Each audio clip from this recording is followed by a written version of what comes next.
Well, alright! Welcome back to As It Should Be. Paul Bertolino here in the world famous As It Should Be archives.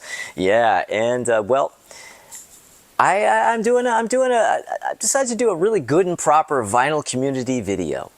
Okay, I've talked about this before. I don't feel like I generally make really proper vinyl community videos. They're all music related. I'm always talking about albums, you know, track versus track and stuff, but I don't always show vinyl. And that's what this is. In fact, I'm going to be showing records. This is the quintessentially PAULCORE vinyl community record show and tell video, because I'm going to be showing my vinyl collection of Redd Kross, my Redd Kross vinyl collection, okay? And I have that right here. Now what I'm doing here is that I'm in the world famous As It Should Be archives. I have my Redd Kross section here, but I don't have all my Redd Kross records here. A significant amount of my Redd Kross records are in the world famous As It Should Be studios. So I'm going to be cutting back and forth, jarringly, between this location and that one, because I'm going to go chronologically. And so, all right, so let's get started. Okay, all right. And I'm afraid I'm going to have to go glasses on for this. I can't, you know, I want to see this stuff. All right, so what do I have first? I have the Posh Boy EP, yeah. Now, the very first, really truly the first official Redd Kross release was the Siren EP. Posh Boy label put out an EP, or not an EP, a compilation called the Siren, and it had the full contents of the Redd Kross EP, and then it had a couple of other things on it.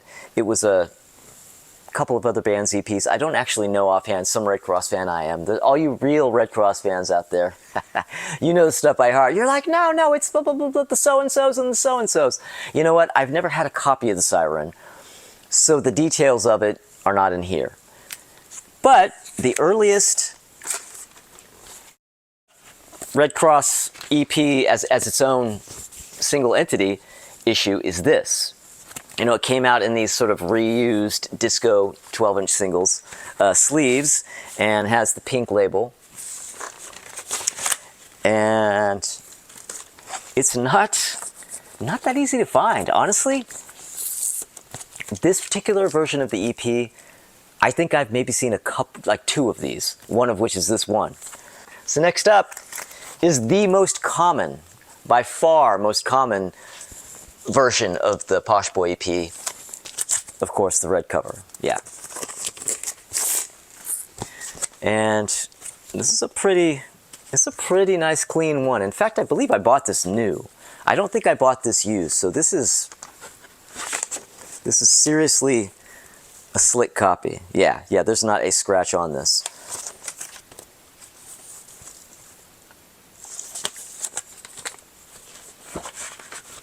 And you know, it used to be this was really common. You always found this, but nowadays you don't see this anymore. So it's probably expensive as hell. I don't know. I don't even want to know. But yeah, the original EP from 1980, right?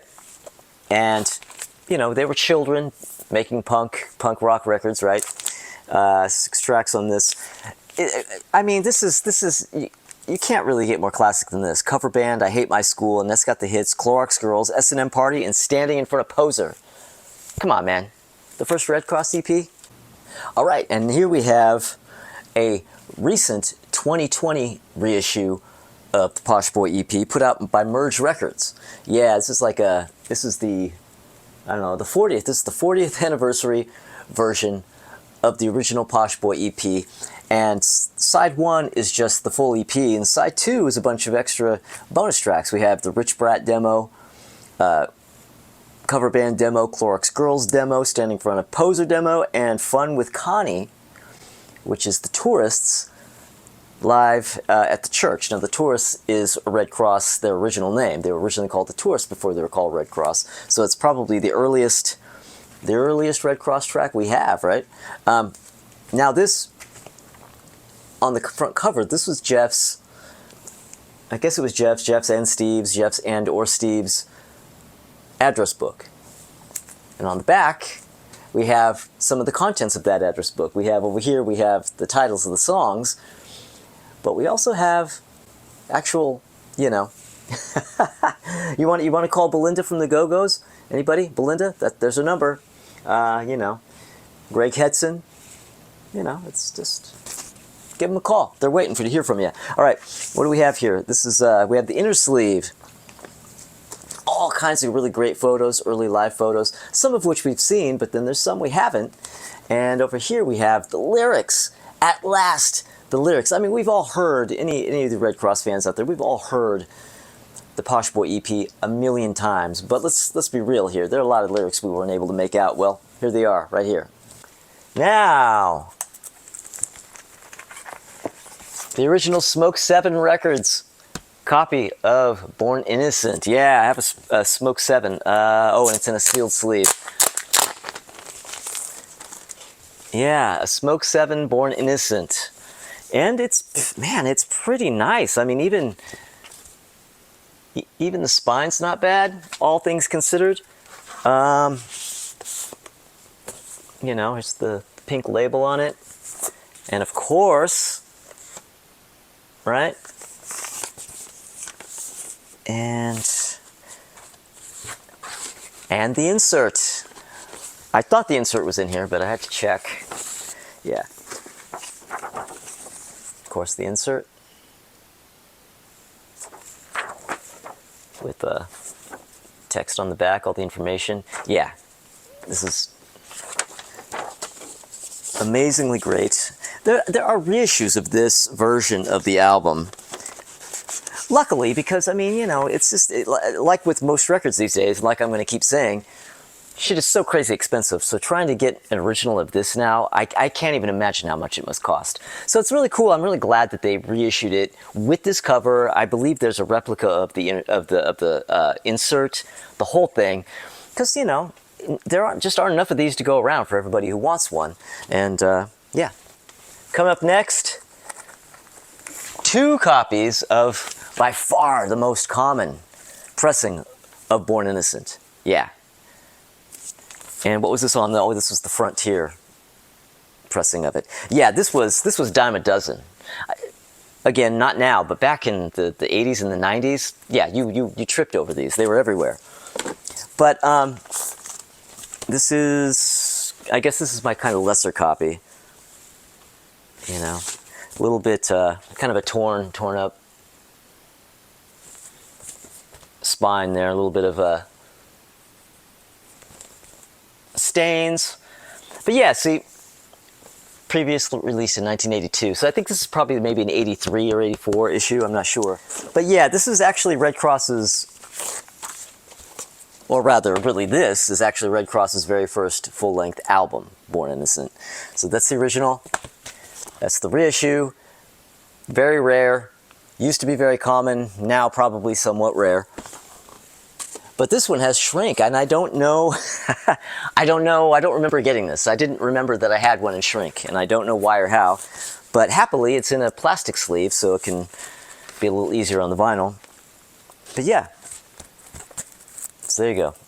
A really nice, common second version of Born Innocent.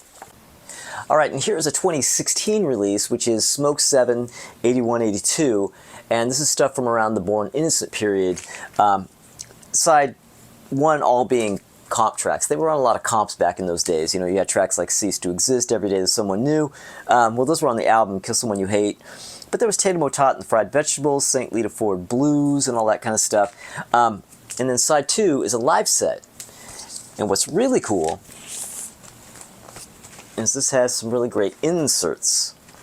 We have a replica of a magazine, a full-page magazine ad for the Born Innocent album, and we have a replica of the actual set list for the show that's on this album. Okay? And I guess some sort of like little promo handbill. Right, what exactly is Godzilla? Is this, I guess it's like a, I don't really know exactly what this is. This was probably, you probably could get this, you know, near the door at a record store or whatever, advertising a show, advertising the album coming out, whatever. Up next, 2 copies. God, I swear there's another copy. I think I have, well, at least 2 copies. Oh no, I do have 3 copies. There we go. Okay. 3 copies of the original Teen Babes from Monsanto. So, what do we have here? This is probably, I think this is probably my kind of beater copy. But even as a beater copy, it's not really much of a beater. It's in pretty good condition. Even the spine. The great Gasatanka label. The label of the great Bill Bartell. The late and the great Bill Bartell, as we all know. And I guess these are my better copies. I don't know. I think it's kind of 6 1/2 dozen of the other. I think all of these Teen Babes are in pretty good condition. You know, I think this is the very first one I bought. Oh, it has the alternate label. Ooh. You know what? I'll be honest, I'm not sure which one is the original one. I'll have to look that up. Yeah, so this is an alternate label. I'm just discovering this myself right now.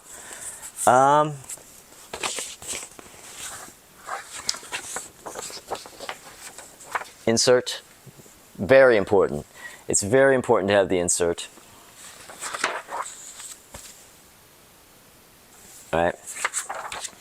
But I want to know what this third copy, which label it is, and if it has the insert, huh? Let's find out. All right, so here's the other one. Oh, well, see, now this one has a little bit of this on it. Now, this is not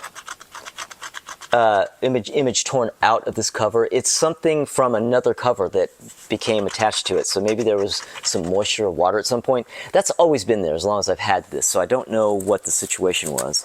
That this one does not have the insert. So I have 2 copies with this Gasatanka label. And then one with the alternate label that has the insert. So yeah, it's you know. Now this is a 2016 reissue of Teen Babes that Jeff and Steven put out independently. They added a bunch of bonus tracks. John Kropp redid the cover for him, right? Now this was very limited. I don't know exactly how many they limited it to initially, but this is number 241. And, but they ended up doing a second or maybe even a third pressing of it, but this is the very first pressing of it. And they basically made the EP into a full LP. Here's the label. Something like that. But yeah, I mean, they added I'll Meet You Halfway, which was one of their 90s covers that was, you know, on the B-side of a single. It Won't Be Long, the quick version of the Beatles' It Won't Be Long, Fancy. Yeah, they basically added some of the covers that they already really had, that they'd already had put out on import singles in the 90s. Well, those added to this to make this a full-length album. And, well, as it should be. All right, so coming up next, the Desperate Teenage Love Doll soundtrack. Yeah. So Born Innocent was 1982. I'm not keeping up with the years on this. Born Innocent was 82. Teen Babes is 1984. Well, this is also 1984. This is from around that time when Robert Hecker has just joined the band. He's so, he may not have quite been in yet. It may have still been Dez at this time. It's Dez on Teen Babes. I'm not really sure. But this is also on the Gasatanka label. For all you Kiss fans, yeah, any of you Kiss fans recognize this? Huh? Yeah. All right. Now this, I believe I didn't buy this used, so it's probably in really good condition. I think I bought this brand new. All I know is it's really, really, really clean. And I don't believe there's any sort of insert in this. Was there supposed to be an insert in this? Mine doesn't have one. I'm not really sure. This is the only copy of this I have. But yeah, of course, Desperate Teenage Love Dolls, the Dave Markey film, starring Jeff and Steve McDonald. Well, this one mostly stars Steve. I think Jeff is barely in there. He's a bit more prevalent in the second film, which I have the soundtrack for right here. Love Doll Superstar, yeah. And this is on SST, I believe, right? Yeah, this one's on SST. And it has inserts, or one insert. No, it has inserts, plural. This is, oh, it's just sort of SST, you know, BS, trying to sell you SST shit. You know, little catalog here. And of course it's on the classic red SST label. And this is actually, yeah man, these records, these are all really in excellent condition. I want to say I bought this one used, but it's surprisingly clean. Yeah, back cover. Love Doll Superstar. Yeah, this is 86, right? Yeah, this is their 86 follow-up film to Desperate Teenage Love Dolls. You know, obviously it was loosely based on The Runaways, and it was originally going to be called, the first film was going to originally be called Desperate Teenage Runaways, but Kim Fowley had something to say about that, so. But you know what? I'm glad it worked out that way, because I think Desperate Teenage Love Dolls is a better, I think the Love Dolls is way more of a, it's way better. It's mo better, all right? Love Doll Superstar. So what do we have next? We have, oh man, numerous copies of Neurotica. Yeah, oh man, okay. I have several copies here, and I have at least a couple copies there. So you're gonna see a few copies. So this is just a, yeah, this looks like just a regular standard old non-cutout used Neurotica. Inner sleeve. Big time label. Ah, but it has a big rip in the sleeve. Clearly this is not my my best copy. But it's really clean though. There's no ring wear on it. The spine's great. The only problem with this is the rip in the sleeve. So this is another just standard used non-cutout, because there are a lot of these that are actually cutouts. These are not cutouts. This is you know, I need to do some mixing and matching, because you know what, this sleeve is much better, but I feel like this cover maybe isn't as good as the other one. I don't know. I'll have to give them a closer look when I'm not on camera, because that'll be even more boring for you than this is. All right. All right. Now this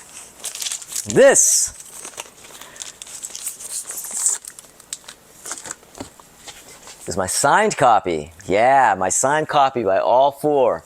We have Robert here signed, Roy down here, Jeff, and Steve. And I'm going to tell, I want to tell, well, the Jeff and Steve I got this at the same time. Robert I got on a different occasion. Actually, I got Robert's, yeah, totally separately. And I got Roy's after a Muffs show.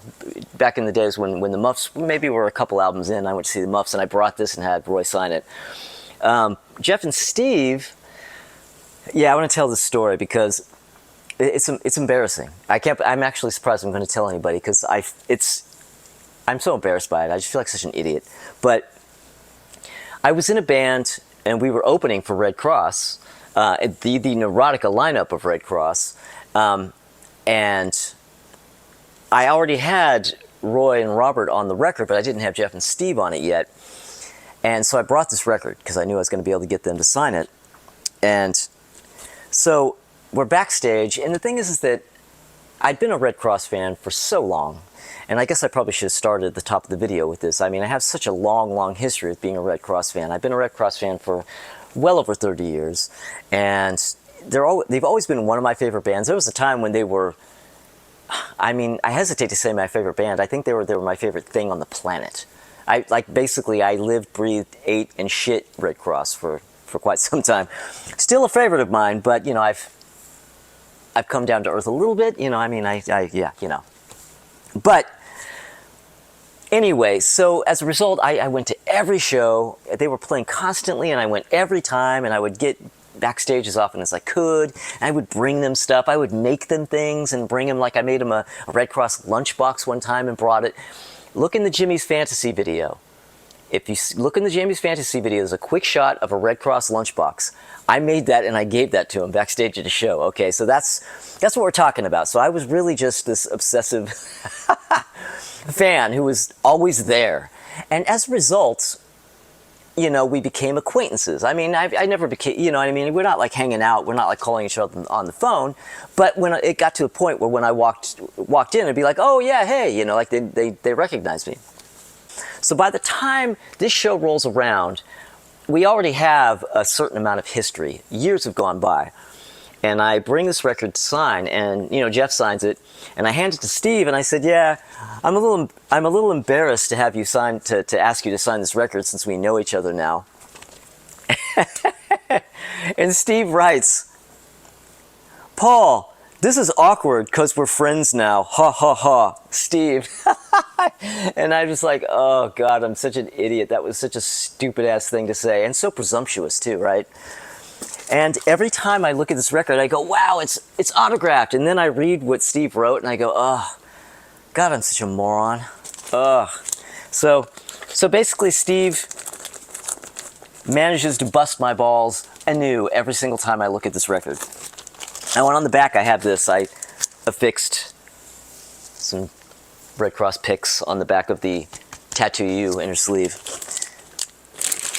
And, oh, I guess I should show this. This is a pass or whatever, a hospitality pass for when Red Cross played Born Innocent in its entirety at the Greek Theater in LA, opening for Sonic Youth, who were doing Daydream Nation in its entirety. And for some reason I put it here, I don't know why, and I'll put this back later. And then of course I have, oh shit, wow. I have the 5'2" reissue of Neurotica, but it's sealed. I didn't realize it was sealed. I'm wondering, do I have an open one somewhere? I don't know if I do. But yeah, this was a 2002 reissue of the album put out by 5'2", which is a label owned by Jeff and Steve's wives, Charlotte Caffey and Anna Warrenker.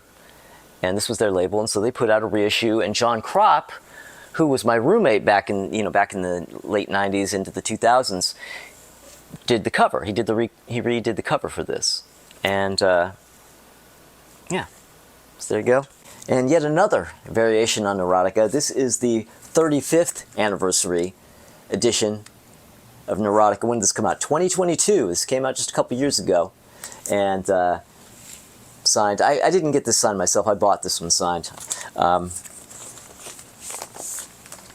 but it's a double album version. Let's see what's the gatefold here. There you go. The this sort of red light version of the photo shoot.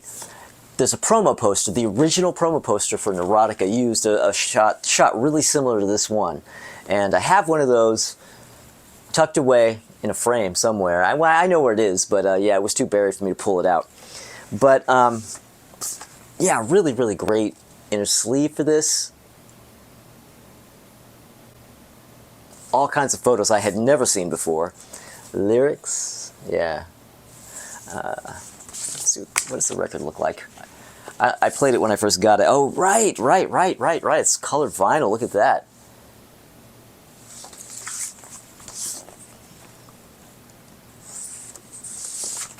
And just all kinds of photos from the photo shoot that you did not see back in the day. Such great stuff. Yeah, and this, of course, has the full original album for, on disc 1, but it also adds tracks. Pink Piece of Peace, which is an outtake, a Robert Hecker track that never made the album. And then the side ends with It's the Little Things. Oh, that's a Sonny and Cher track? I think it's a Sonny and Cher track. And I believe that is it. Yeah, that's it. But then the second track, or the second album rather, the second disc, has the demos. And yeah, I mean, basically it's just all the demos for the record, which includes actually all of the things the Partridge Family cover. And yeah, well, there you go. 35th anniversary of Neurotica. Now this. A lot of people probably have this, but this is probably, I imagine this is probably like a grail item for people who are newer Redd Kross fans, because it was kind of easy to get back in the day, but I can't imagine that this is plentiful now. Maybe I'm wrong. Dinner with Redd Kross. Dinner with Redd Kross. As my records flip over. Yeah, now, for those who don't know, and they're both in sealable sleeves, which is annoying. It makes them more annoying to pull out. All right, so Dinner with Redd Kross is an interview record.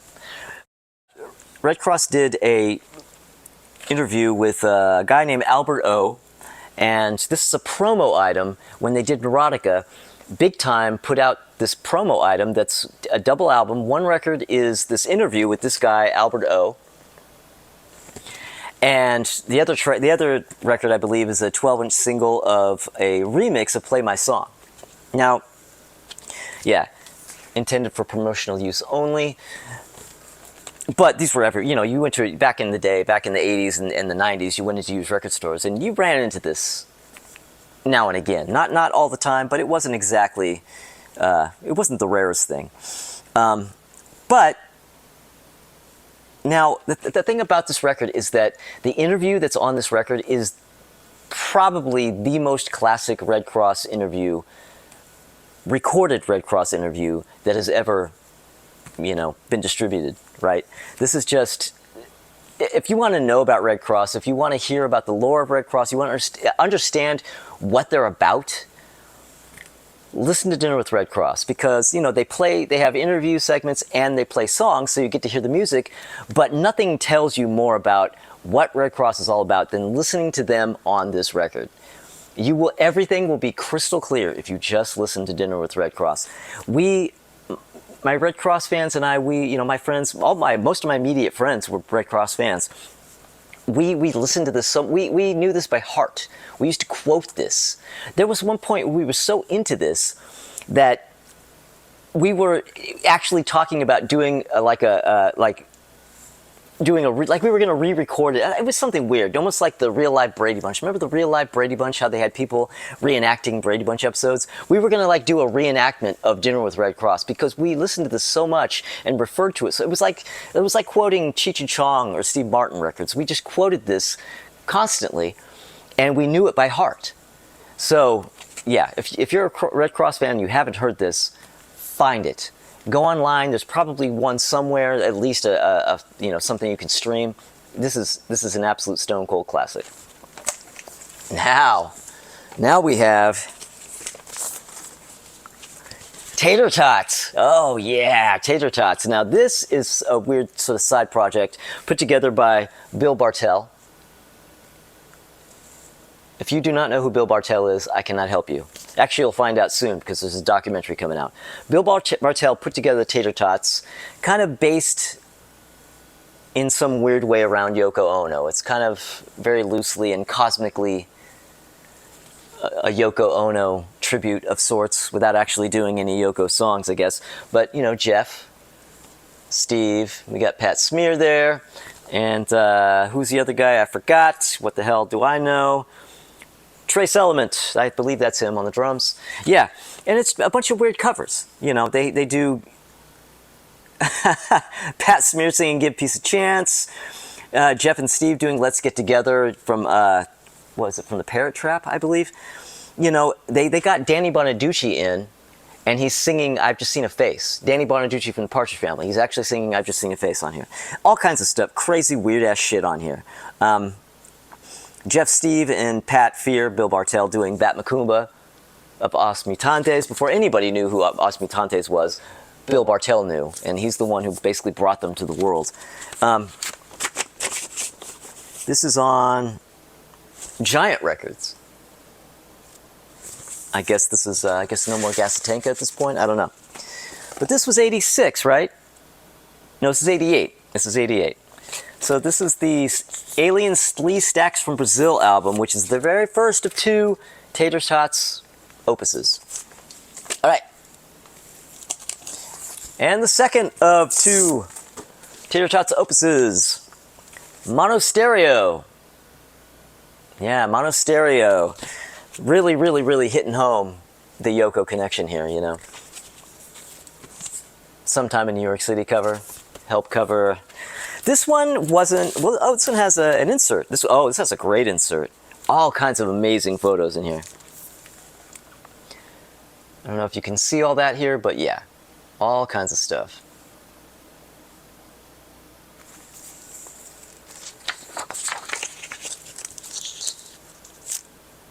Oh. You can order t-shirts? How would you like to have, anybody want any of these t-shirts, huh?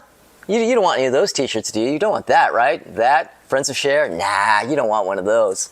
Yeah. And, oh, and this says on Gasatanka, but it's like the Columbia label there. Yeah, what's on this one? I never was as familiar with this album. I never really felt like it was as essential as the first one. But, oh, Shuri Curry's on it. I believe she's doing Instant Karma. Yeah, it's just all kinds of just craziness, doing Beatles covers and just... All right, coming up next. Every band has a shonen knife who loves them. Yeah. Now, I guess before I go any further, I should point out that and you probably have figured this out by now since I'm going chronologically, that my Redd Kross vinyl collection is actually, it's extensive, but it is not complete. By now, I should have shown you the Anarchy 6 album, or the Anarchy 6 album. I've never had that. I'll tell you what, I've never ever run across one. Trust me, if I had flipped through any record bin at any point and found one, I would have it. I've never found one. I've never seen it. Somebody had a cassette somewhere or whatever, but I've never found that on vinyl, so I don't have that. And I think there's one other comp that I maybe don't have. Well, the one that has notes and chords, I mean, there's a couple of early comps that they were on that I don't have, as you can tell, because I haven't shown those. But this comp, Every Band Has a Shonen Knife Who Loves Them, which is from, what, 88, 89, something like that. And this is an all tribute to Shonen Knife. It was the brainchild of Jeff. He's the one who kind of thought of the whole idea. But this is on Giant Records, same label that put out the first Tater Tots. And it's a double album of all these artists doing Shonen Knife covers. You know, there's a white vinyl. One is on white vinyl and one is on pink. So it's kind of like a, you know, it's a double and it's 2 for there. And has the insert. Let's see if I can do this. It's the side that has Redd Kross. So we're kind of getting into almost into the Third Eye era here. We have Victor there, but it's just a little before Third Eye. All right.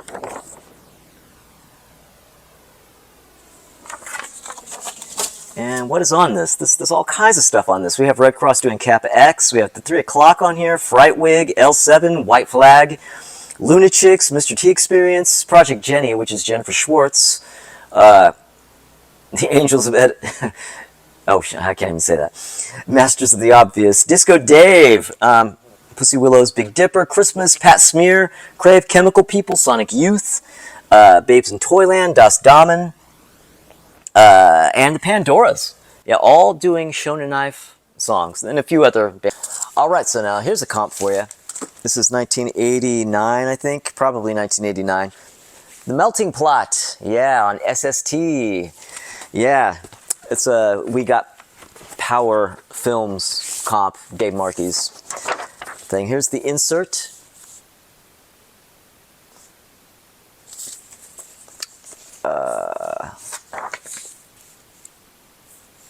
Oh yeah, we got Redd Kross down there.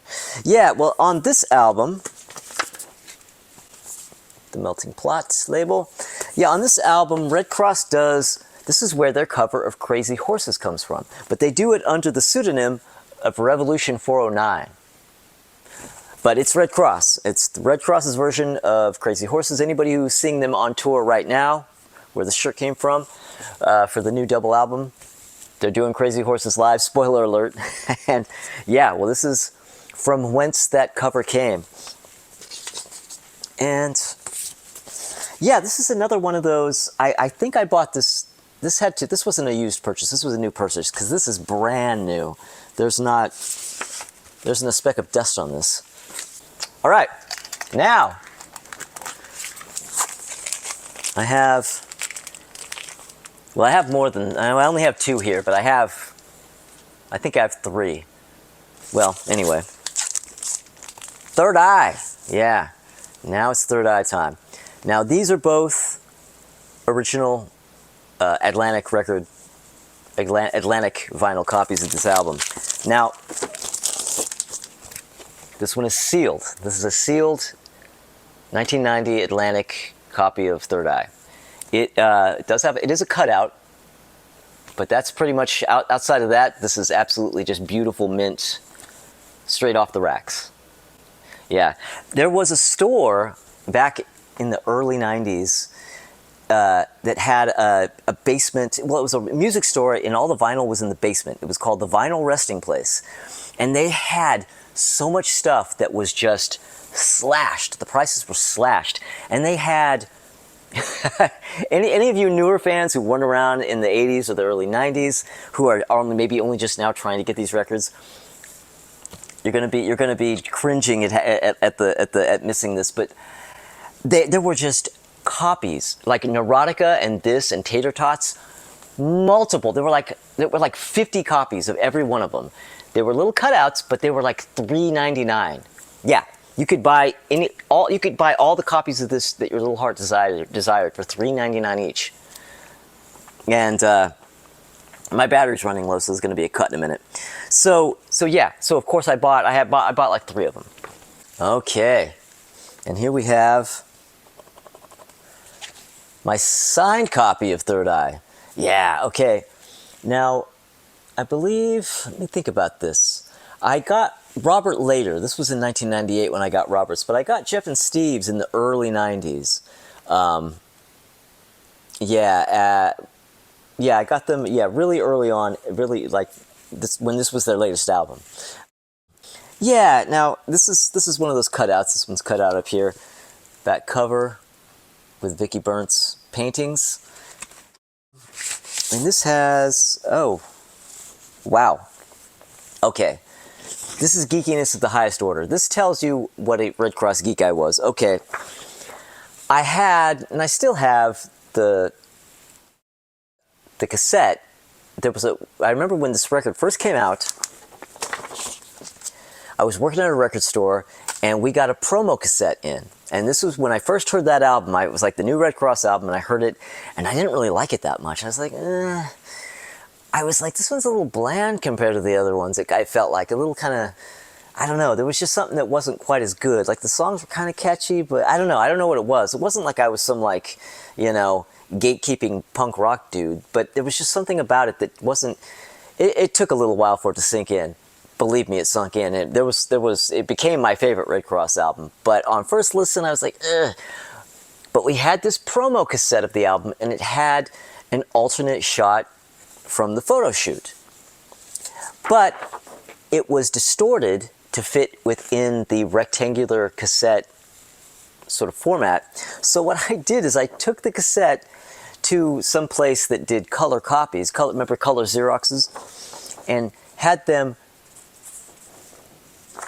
I think, yeah, I had it distorted. I had it undistorted so to make it more square like the album. So this is like a color Xerox undistortion or de-distortion of the cassette variation of the Third Eye cover. Okay? Yeah. So yeah, that's what kind of a fucking Redd Kross dork I was. I still kind of am, but I mean even more so then. The inner sleeve. Okay. And of course, Redd Kross on Atlantic. How do you like that, huh? How fucking cool is that?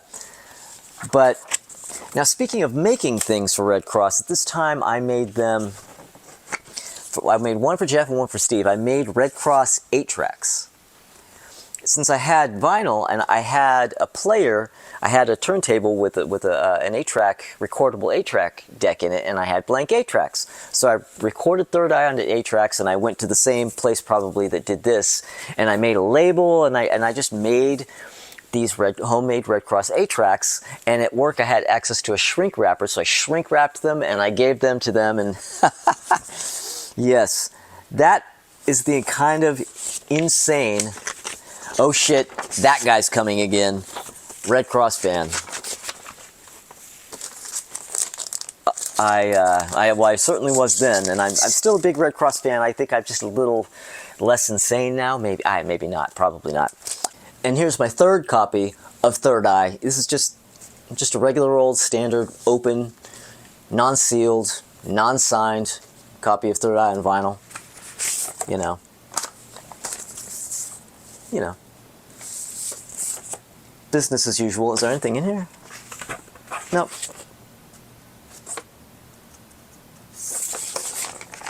But of course, it is a cutout, rendering Stephen anatomically incorrect.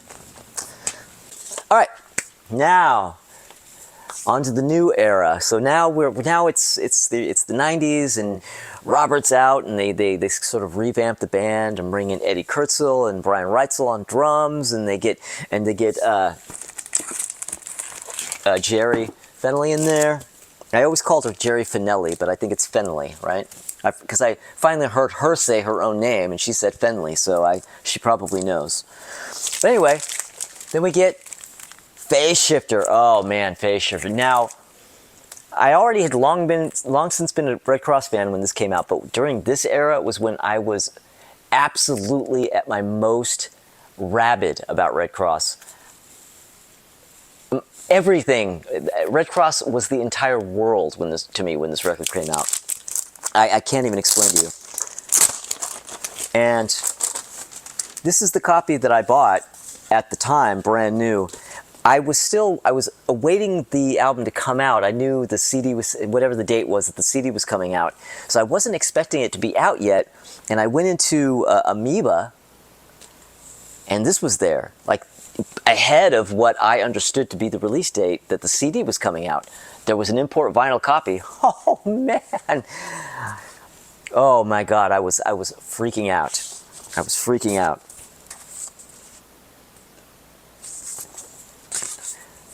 So I was with my friend Jose and a couple of other people, and I picked up this record, and I was so excited, so excited.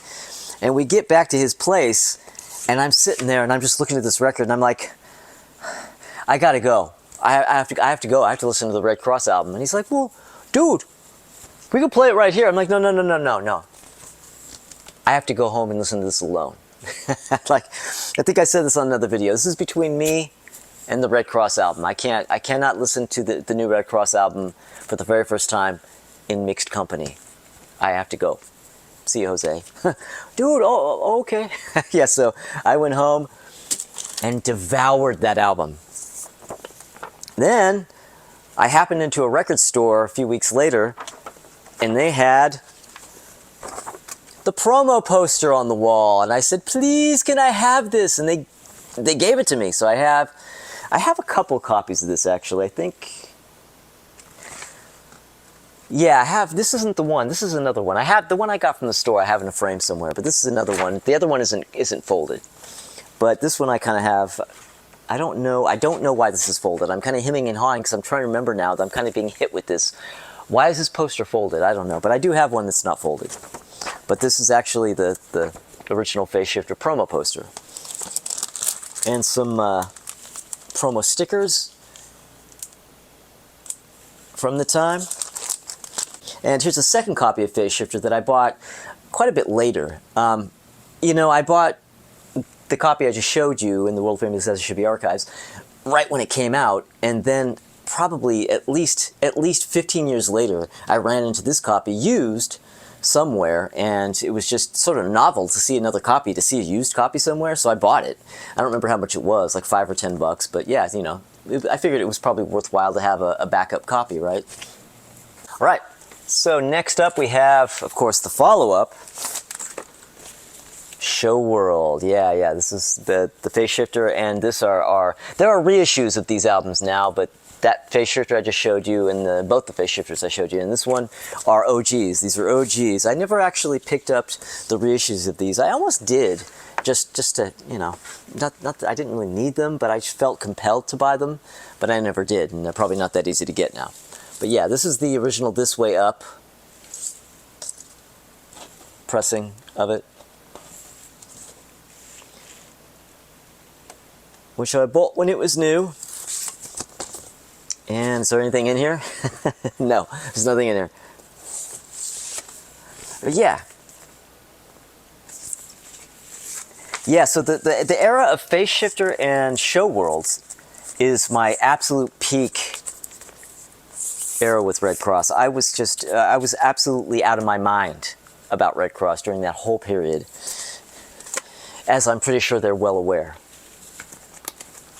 But then, of course, after that, Redd Kross kind of broke up. They didn't really officially break up. They went on hiatus. But I remember there was the Redd Kross Army. Somebody in the Redd Kross Army kind of said, well, they have, for all intents and purposes, broken up, were the exact words that they gave us. And it was like, it was devastating. I mean, like I just told you, like my entire life was about Redd Kross at that time. And then just like, poof, they vanished. Like, what are you talking about? I ended up having to go get a life. But then after a few years, they kind of came back with a little side project thing called the Malibu Kids. Yeah, what was this, 2002? No, it's 2001. Okay, 2001. John Kropp, I mentioned John Kropp, my ex-housemate. My friend John Kropp, who I used to live with, he did this cover as well. I remember when he was doing this cover. I remember I would walk into his room and he'd be sitting there on his computer with bits and pieces of this cover coming together. And here's the actual original vinyl copy of it. And it's a little side project that Jeff and Steve did with Anna Warrenker. But of course, it's the recording debut of Astrid McDonald. Yeah, Astrid McDonald of Side Eyes. Yeah, there she is, man. She was a really precocious drummer, even more precocious than Steve, getting in there really early, right? So what do we have here? We have the insert. Bombed. Okay, there we go. Yeah. And this was Jeff's era where he had the weird contacts. Yeah. I remember seeing people. I think there are a couple of videos. There are a couple of videos from this album up on YouTube, and people are commenting, "What's with Jeff's eyes? What is going on? Oh my God, it's so crazy!" Ah, you know. Here's the label. That's Astrid, right? I believe that's Astrid's eye, which I believe is probably a nod to Wings Wildlife, if I'm not mistaken. What's the other side of this? Oh, yeah, see, you have, let me turn this around. Let's show you this for real.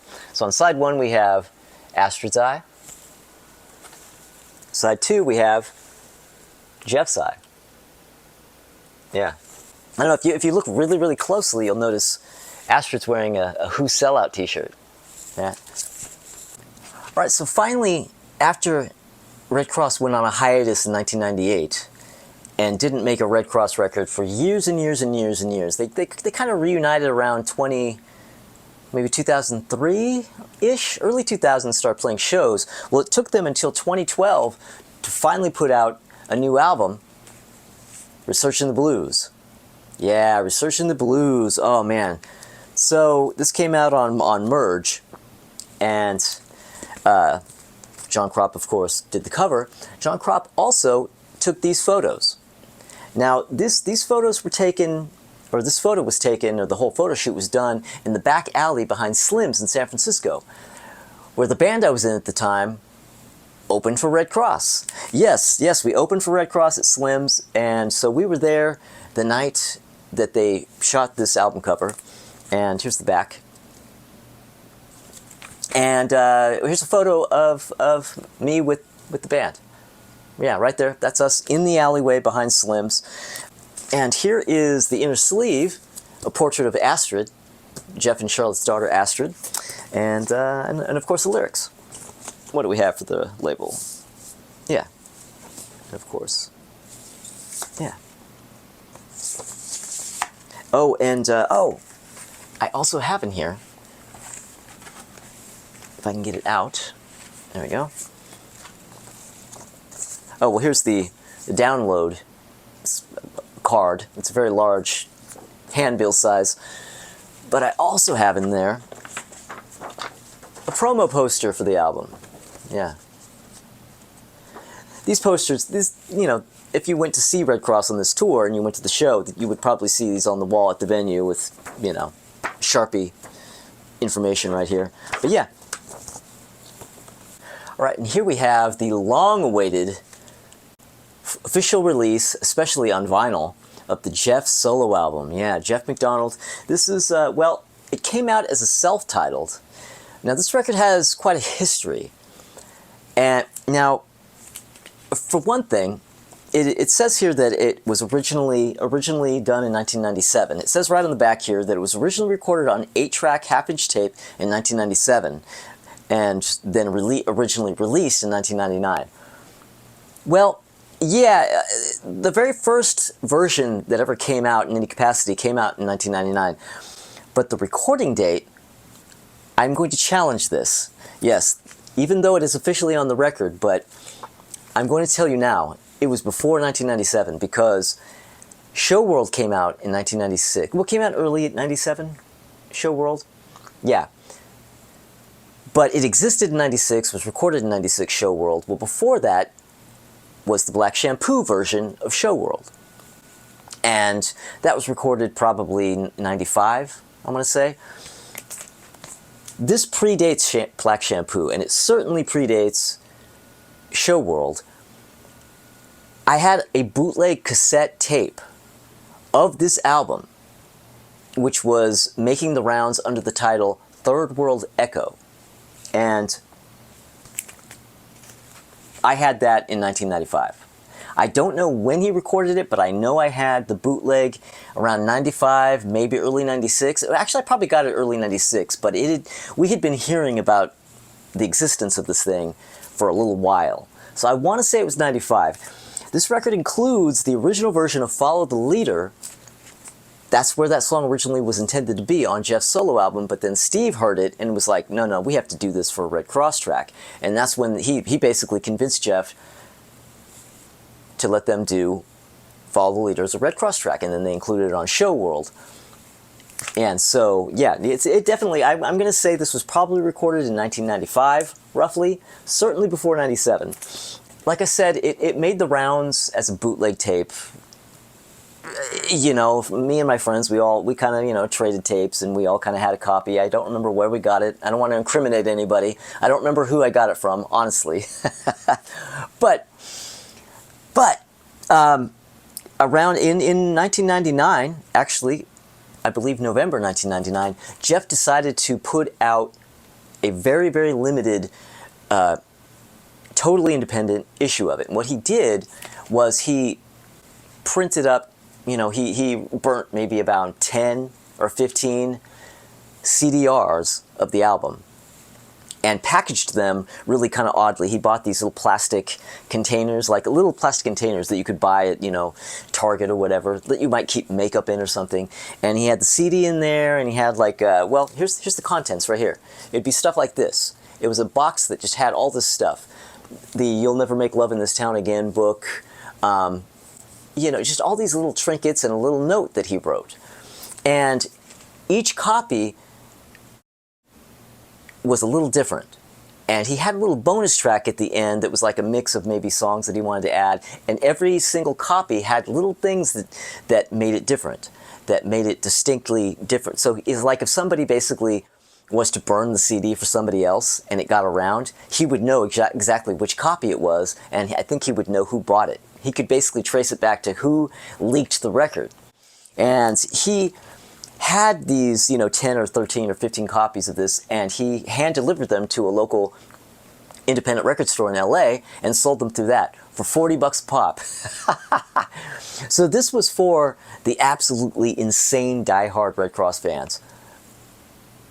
Yeah, I paid the 40 bucks in 1999 for this release, or for this version of it. And I'm not sorry. And so, like I said, the bootleg tape was going around under the title Third World Echo. When he put out that little independent CDR version, he called it Easy Action, like the Alice Cooper album. Well, now, finally in 2016, he finally officially put it out. Spanish record label Bang Records put this out, and now it's just self-titled. And, you know, he kind of changed a couple things. There's one song on here that has the title changed. I'm not going to tell you what the title originally was because we don't want to incriminate anybody. But, yeah. Really great album. Jeff on all the instruments. Well, he plays guitar and drums. There's no bass on the record. Yeah. Anybody who doesn't have this and you love Redd Kross, you're remiss. You must go get yourself a copy. So yeah, in the mid-teens, around 2016, Jeff started putting out, Jeff and Steven, but mostly kind of Jeff, started putting out Redd Kross reissues of different sorts. You know, like they did the Teen Babes reissue I showed you. But they also put out Hot Issue, which is kind of like an odds and sods. Redd Kross odds and sods. You know, yeah, it's just stuff that hadn't, you know, they had in the vault. You know, the big Redd Kross vault that hadn't come out before. Like their version of their track Born to Love You, which I believe was written and recorded for Velvet Goldmine but wasn't used. You know, just different random unreleased songs, including a song called Pop Show, sung by Astrid, Jeff's daughter, and that's a replica I believe of the 60s United Artist label. Yeah, this is a really essential little piece of Redd Kross history, you know, and their discography if you don't have it. Now this picture of Jeff here, I remember this was in an Interview magazine. There was a whole shoot. I think it was everybody in Redd Kross. Yeah, and this is from Interview magazine. I have that magazine somewhere, or I did have. I have a box full of Redd Kross related magazines. Last time I looked in that box, I didn't see the magazine, so I don't know if I still have it, but I did have the magazine this came from. I don't know. And of course there's this. Oh Canada, yeah. Now this came out in 2018, but it's a Show World gig. It's a actually it's a 1997 gig. So this is right before they went on their long hiatus. This was recorded in Vancouver, Canada, hence the title. And John Kropp did this cover as well. It was kind of designed by Jeff and John together, but John, you know, did the whole layout and all that kind of stuff. And now this is a sealed copy. I have two copies of this. One is in the world famous As It Should Be Studios. I'll be showing you that in a second. But this is a sealed copy that I have. And the reason why I have two copies I will explain here. And here's the other copy of Oh Canada.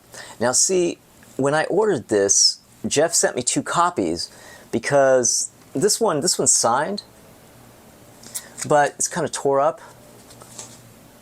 I don't know why. I don't know what happened. I don't know why this is tore up. Now basically, when I got the package, it had two records in it. It had a sealed copy, the one I showed you that wasn't signed. This copy that's signed, that's a bit tore up.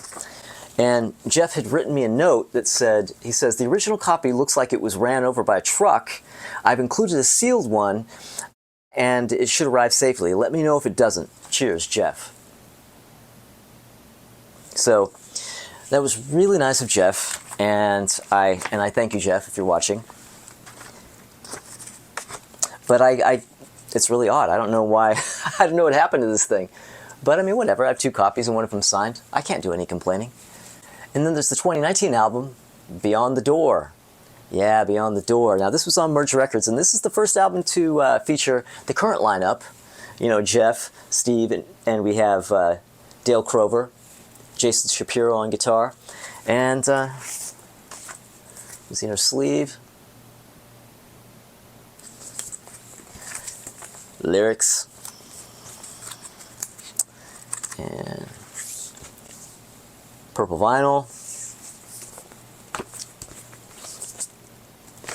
Is there anything else in here? No. No download card, no promo poster, no set lists. Yeah. And last, but definitely not least, absolutely not even close to least, is their latest album, the self-titled Redd Kross album that just came out about, well, as I'm shooting this, about 2 months ago. 3 months ago? It came out in June. right? And yeah, an absolutely amazing new album. I have a whole video where I talk about this album. If you go deeper into my channel, I did a whole review video where I go track by track on this and talk about this record. But I think this is a stellar album. This is my favorite of the albums that they've made since they've returned. And yeah. All right, so that is it for my Redd Kross vinyl show and tell video. Yeah, I'm putting it up this week because this is the week that the Redd Kross book is out. Now You're One of Us, the incredible story of Redd Kross, that is out this week. So I'm putting this up in conjunction with that, you know, just because, you know, for cynical reasons, just to get the most out of the views, right? But really, I mean, you know, this is a big week for Redd Kross fans. So I want to put more stuff out there to help people obsess over Redd Kross just a little bit more, right? But all right, thank you everybody for watching. Thank you for subscribing if you have. If you haven't, maybe consider subscribing, and if you do, click the little bell because of notifications. And come back possibly tomorrow. It's probably going to be tomorrow. I'm not sure. There's going to be an extra video this week. I also shot a bit where I show you all my singles, my vinyl singles. Not my CDs, but my vinyl singles. It's not going to be nearly as long. It was originally intended to be part of this video, but this video ended up being way longer than I intended. So it's going to be a little extra bonus track video that you'll be seeing very, very soon. We'll see how soon. And but also come back on Thursday because Crystal Durant and Tommy Von Boit are going to be right back here in the world famous As It Should Be Studios, and we are going to be discussing our favorite TV themes of the 70s. Oh, yeah, you're going to want to come back for that. All right. Thank you all, and I will see you then.